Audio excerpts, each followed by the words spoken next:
I want to talk about cybercab here as I turn on FSD in my Cybertruck. I feel very confident that Tesla will release a cybercab or a cybercab-like vehicle with a steering wheel and pedal. I want to go through my logic.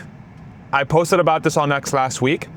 A bunch of psychos lost their minds in the Tesla community. I love you very much still. But I think if you think about it very logically and just go down the steps of where we are today and where we're likely to be in 3 to 5 years, I think it's inevitable. So based on the guidance we got from Tesla, cybercab is going to enter mass production sometime in the second half of 2026. Let's just say December of 2026. What mass production implies is that Tesla will start a ramp towards building their goal of about 2 million cybercabs per year. And this is based on Elon Musk's guidance from previous talks and previous presentations, where the goal of the company is to have cybercab be at least as big as the rest of the company's volume production combined. So there are 2 new products that I think you will be very excited about, and both the design of the products and the manufacturing techniques are head and shoulders above anything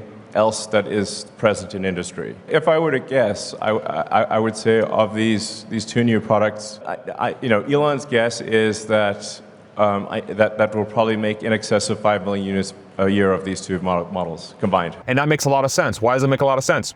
Tesla's building an unboxed process for their new vehicle. Right now it's very like assembly line, where you have to wait for the previous piece to be finished before you can do the next piece. Whereas what Tesla's trying to do, again, in a very simplified version, is to have everything done separately in a parallel manner and then bring everything together. So for example, they'll build the doors and just bolt it on, completely finished. Just a very complicated way of saying they're going to make building cars much faster. If you're going to do that, and given that cybercab is going to be a smaller form factor, this line is going to build a smaller vehicle, you're going to need less materials, it's going to go faster, and so it makes perfect sense that this line is going to be your fastest line ever. Let's not even say in the auto sector, just for Tesla, it's going to be their fastest line ever. Fastest line ever means that you're going to need a lot of orders to ensure that the line is always running with product. In the auto industry, it's a big no-no to have your lines idle,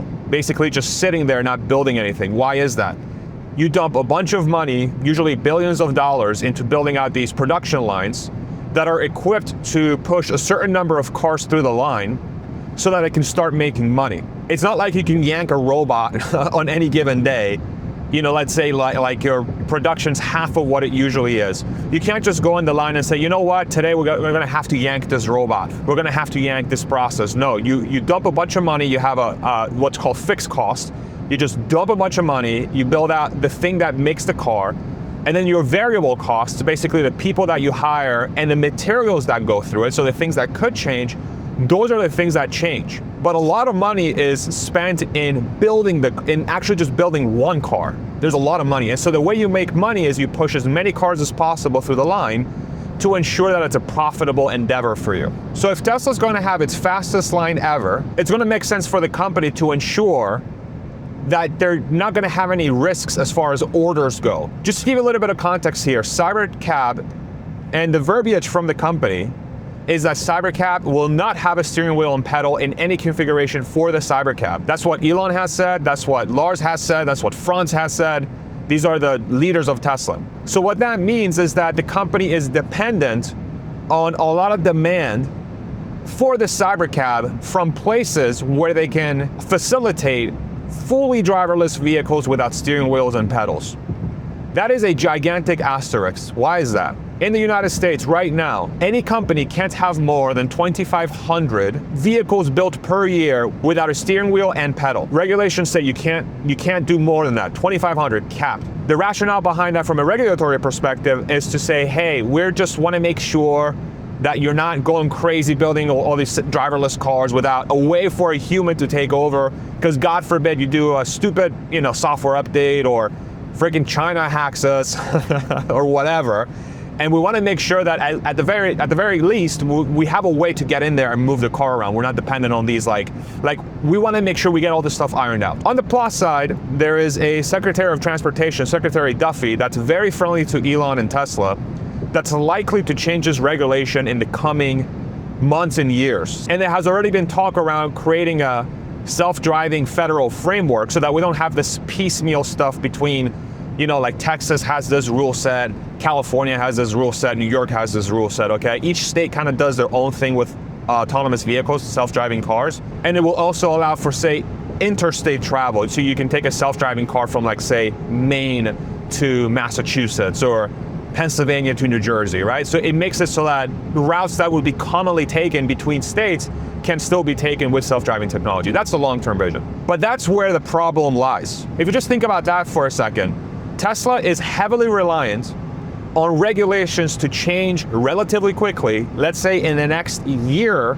or two at a maximum, and for those regulations to be such a huge change from where they are today, meaning that they go from 2,500 cars per year maximum to, let's say, unlimited, or even 1 million cars per year maximum, for Tesla to be able to run the number of cars they need through that cybercab line so that they're not stuck on idle production on the factory doing nothing for prolonged periods of time. The cybercab is expected to have 2 million cars per year at ramp, so like let's say sometime end of 27, end of 28, 2 million cars per year. If we are to believe that the cybercab line's only going to create cars without steering wheels and pedals, and then there'll be regulation that says, yes, you are able to do that much per year. That's step one of regulations.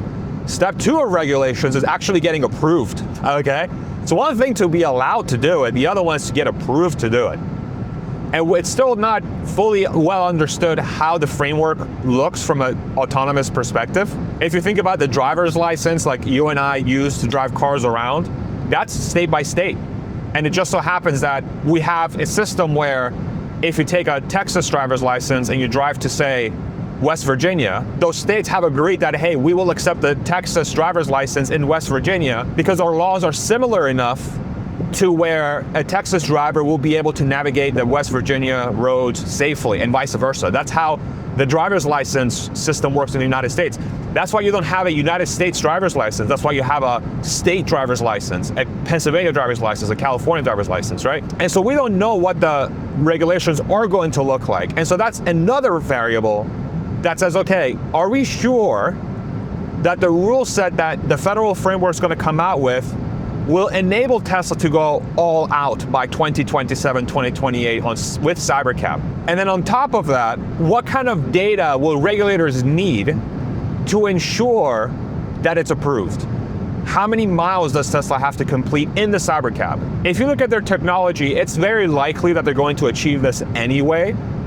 But the question becomes, when will regulations catch up? When will regulators accept Tesla's result of like, hey, we're done? Like, here you go, we can put 10,000 cybercabs in Austin if we wanted to, right? And then on top of that, if Tesla gets to the point where they're able to do that, it would be very silly to think that companies like Uber or taxi companies, cybercab running at 2 million units per year implies that Uber is so absolutely cooked that they have zero chance of survival. Why is that?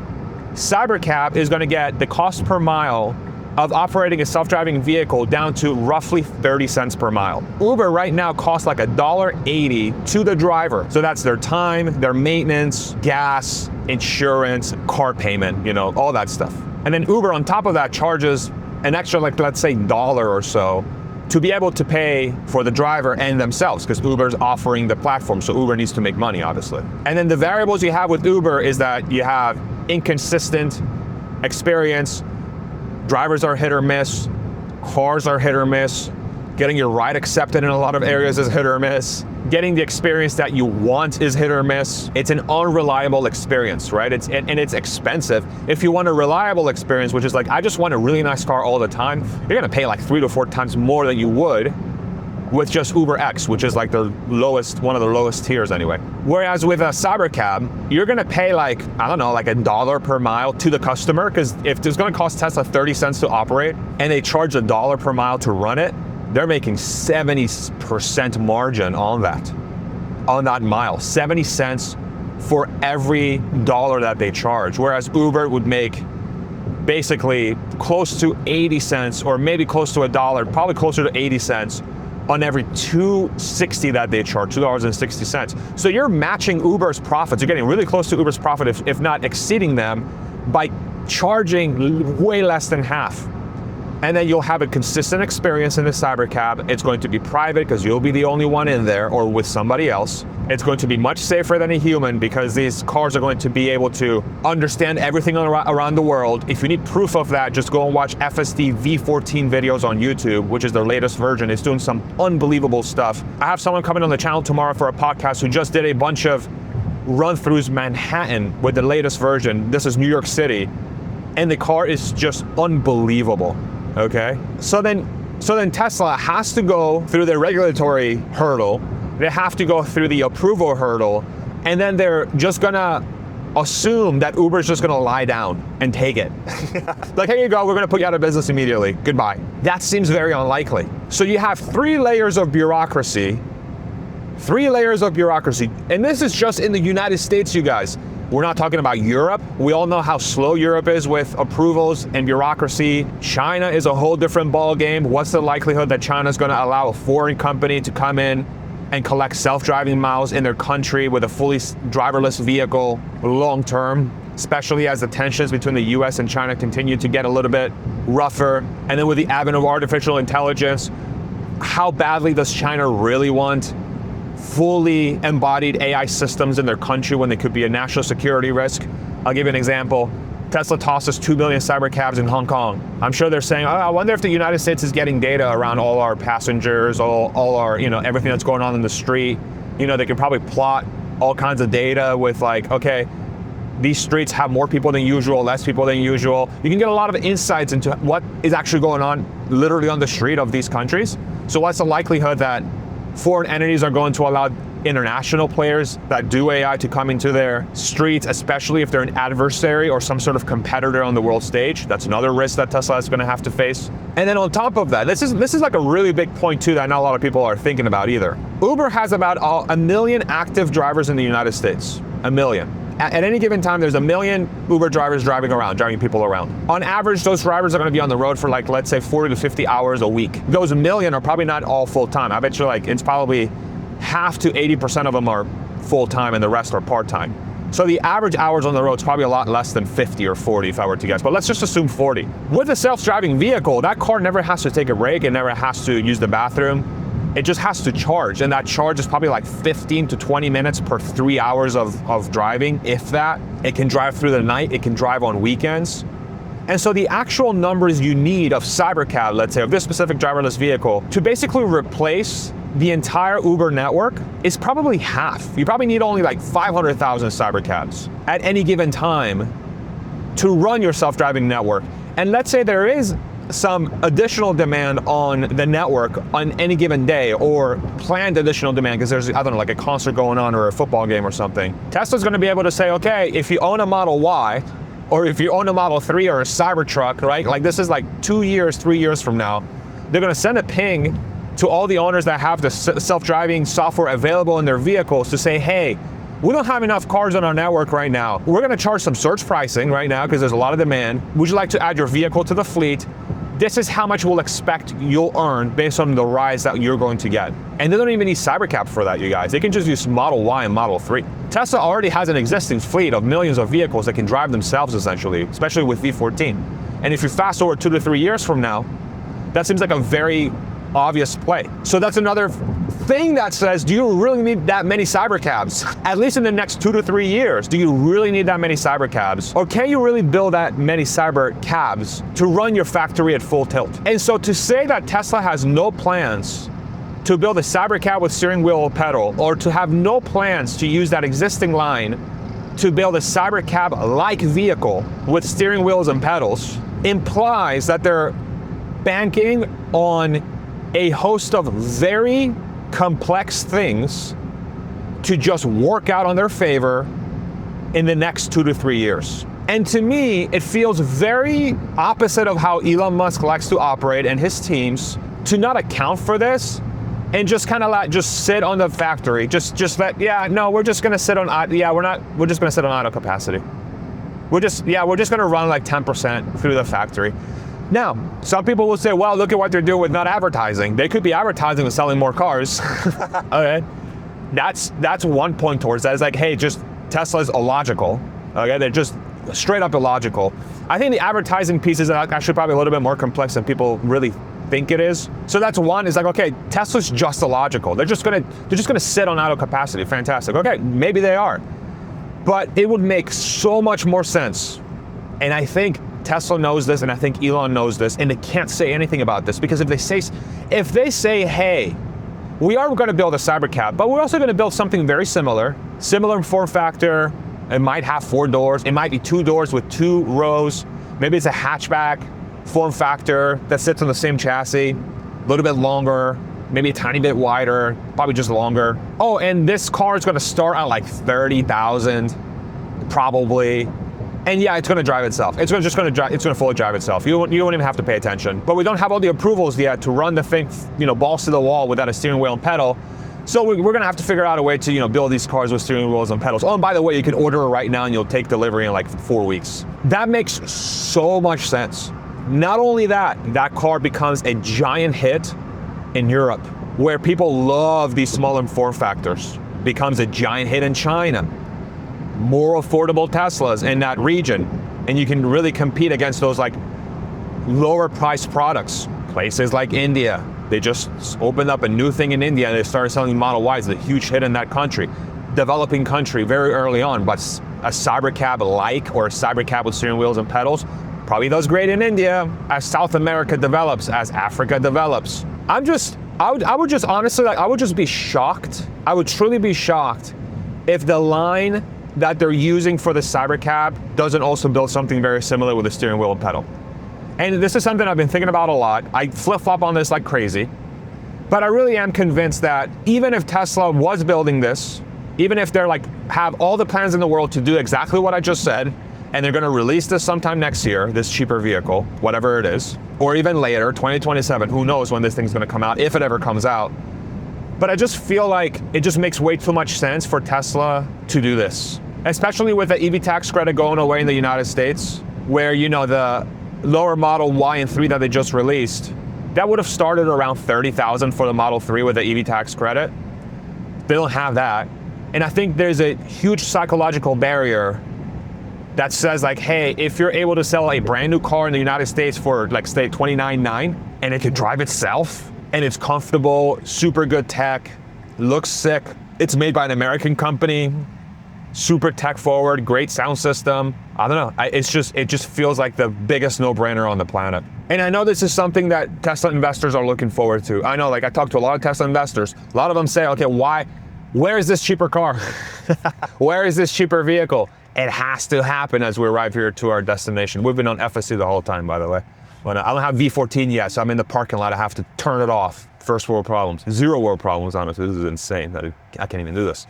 But a lot of Tesla investors that I talk to, they're all like, man, like this makes a lot of sense. I think the people that don't expect Tesla to do this, I think are, I don't know, I feel like it's illogical. It's just simply not logical. And like, Tesla can say whatever they want. Tesla can say anything. It doesn't matter what they say. It really doesn't matter what they say. Like, this is not the first example where Tesla will say something and then they change strategy because the strategy makes more sense to do it the other way. I mean, Tesla and Elon are known for just like changing stuff on a dime, right? Now, this is not something you can change on a dime, but it is something that makes a lot of sense that they should do. But if you are a Tesla investor and you have more than 2 million in stock, in Tesla stock specifically, I've partnered with Rebellionaire to sponsor this video. Rebellionaire is run by Bradford Ferguson and Matt Smith. I'm sure you guys have heard those names. Super well-versed Tesla analysts. They have an investment firm that partners with Tesla investors to reach their financial goals. The problem they're solving for is that there's a lot of Tesla investors out there that may have investing or financial partners that they've had in the past that don't quite understand or really believe in the long-term thesis of, say, Musk industry or Tesla specifically. And so they may not get the best advice or the best recommendations when it comes to their holdings. Whereas Rebellionaire actually understands the full long-term potential of the company. They understand full self-driving's potential, robotaxi's potential, Tesla bots potential, energy's potential, the synergies between xAI and freaking SpaceX and dumping Tesla bots on Mars, okay? They understand all this stuff. They've analyzed the company inside and out. They've done a ton of novel research. They've done cross-country FSD trips. They truly breathe, and like, this is their life. This is what they do for a living. They make sure that this thesis is going to play out in the future. And so if you're tired of getting the cold shoulder from investing partners that just don't understand the story and don't understand your investing thesis, and this is something that sounds interesting to you, go to rebellionaire.com/Farzad, rebellionaire.com/Farzad, and that's how they'll know that I sent you. Make sure you use my link in the description or the comment section below. Thank you so much for watching. Let me know what you think in the comment section below about my thoughts here. Earnings on Wednesday, Tesla earnings on Wednesday of this week. We'll make sure to cover that live. It's going to be an action-packed earnings call. If I were to guess, it's their best delivery quarter ever, 497,000 vehicles delivered. And so as per usual, it's bound to be a very entertaining and fun call. Thank you so much for watching.